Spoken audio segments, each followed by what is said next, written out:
Ang huli nating Miss Millennial candidate na magpo-perform today.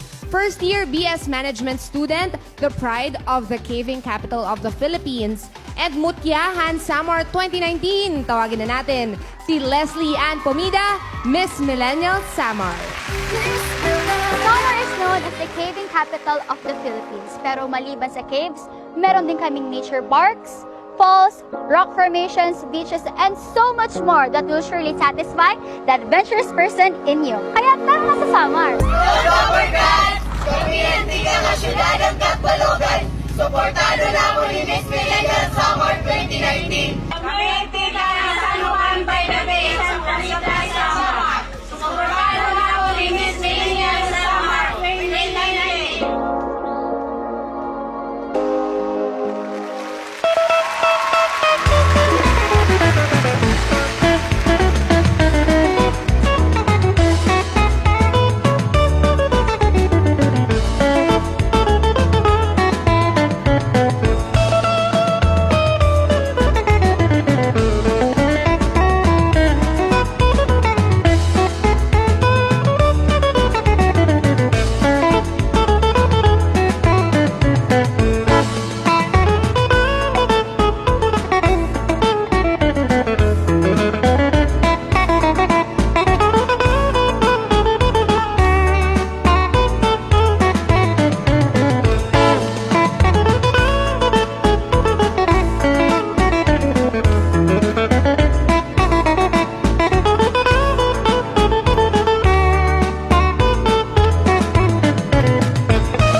Ang saya naman panoorin. Oo, nakakatuwa dahil para siyang mix ng modern and traditional dance.